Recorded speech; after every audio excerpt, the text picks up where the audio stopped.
Alright, so this video is going to be kind of a different one. I'm just going to be riffing, talking about, honestly, some of the best sales and marketing advice I've ever gotten in my entire life. And by the end of this video, if you watch this video until the end, I think genuinely, like, this is going to be the best advice that you ever get for sales in your entire life. So pay attention. So I was talking to a buddy of mine, and I was telling him about, like, some of the issues I was having on sales calls. And he told me, you need to stop being asexual. And I was like, what the fuck does that mean?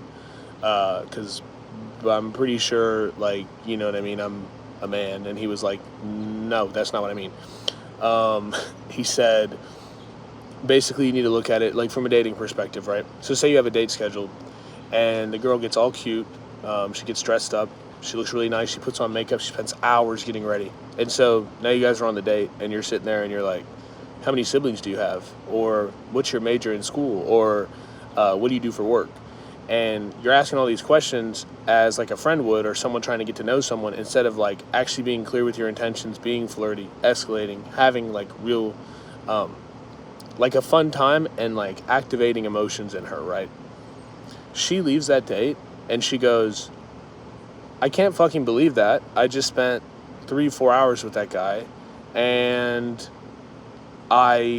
he didn't even like flirt with me or talk to me. Like, she thought you were cute, but you just acted like a bitch the entire time, and you didn't actually like activate any emotions in her to make her like really interested in you, right? Or to show like, hey, I'm into you. And this is a problem that a lot of guys have. It's like a fear of escalating, or a fear of flirting, because, oh, if she finds out my intentions, then it's going to be weird, right?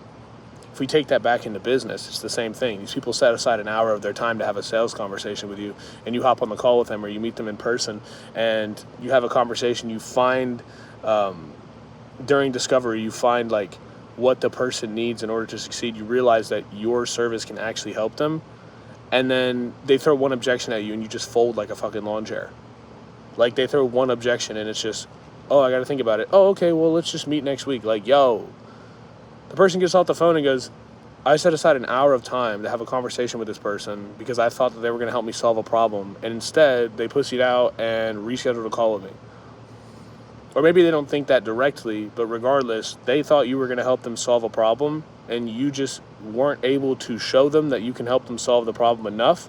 And so they felt the need to get off of that call and not talk to you ever again, or wait for another time to have another conversation with you.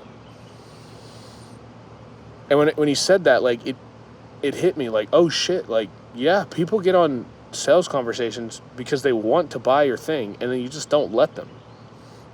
And so the way around this, or the way to fix that, is to stop being like asexual. Stop acting like a friend. Stop trying to be a consultant. Stop trying to give people advice, and just go all the way. Like, really show your intentions. Hey, yeah, this is a fucking sales call. I'm trying to sell you something. I mean, obviously you don't say it like that, but you need to make it clear, like, this is a sales conversation. Like, at the end of this, I'm going to ask you for money. Best thing you can do is start with setting intentions, or with what the agenda of the call is going to be. Hey, I'm going to ask you a couple questions to get a better understanding of where you're at. Then I'm going to show you how we can solve your problem, and then we're going to talk about what it takes to get started. I start every single one of my calls like that. When you start your call like that, it makes it very clear off the get-go that I have something that I'm offering to you that is going to help you solve a problem inside of your business. That's like the first thing that you have to do. And then follow that agenda. Like, follow that agenda all the way down. And then when somebody throws an objection at you, bro, you are doing a disservice to that person by letting them hop off the phone. If they have the money to buy your thing, and you actually believe that you can help them solve their problem, you are doing a disservice to that person by not letting them buy. Some people need to be told that, like, understand that. Like, people need to be told, hey, you need to buy this thing, bro, because it's actually going to, like, really help you out a lot, and I know I'm here to help you. Obviously, once again, you don't say it like that. There's a way you say it, but you need to make that clear, like, yo, you need to purchase this thing. The person's going to go spend the money anyway. I've had times before where I've had a prospect tell me, oh, I don't have the money for it. And then I see on their Facebook or Instagram that they went on a trip, or they bought a new car, or they got a new house. They had the money for it, And so they just didn't want to spend it on you because, or they didn't want to spend it on me because they either didn't believe in what I was offering, or because I just didn't let them buy. Like, I didn't like have a full-on conversation like, hey, you know, you actually like need to purchase this. Like, really handle the objections. And then some people come back later and they're like, man, I don't have the money for this. I wish I did, but I spent it on stupid shit. Your prospects have the money, bro. You need to sell them, and you need to make it clear with your intentions by setting an agenda, by helping them through their objections, that you're actually here to like really help them solve a problem, and that you can solve a problem for them. But yeah, I mean, if you just get on the call and it's, oh, we're just gonna have a little conversation, and you kind of like pussyfoot around what it is that you're actually doing, which is selling them a service that'll help them, you're not gonna make any money, and you're not gonna be able to help people. And so if that's your goal, if your goal is to make money and help people, like obviously, like if you're just like trying to like get some cash from somebody and you don't actually care about them, like don't sell anybody your service, bro. Just like quit right now. But if you're actually trying to help somebody and you know you can help somebody, then sell them your service, man. Get them the results. But don't be asexual. Don't pretend that you're not selling them something.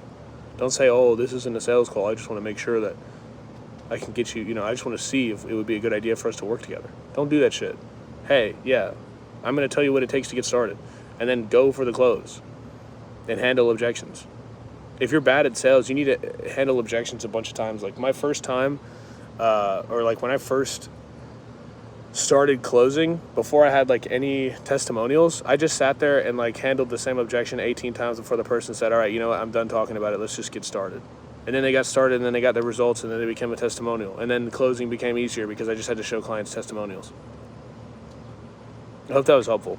If it was, like, subscribe, and then click this video right here. You can see more content from my channel to show you how to grow your business and become more successful.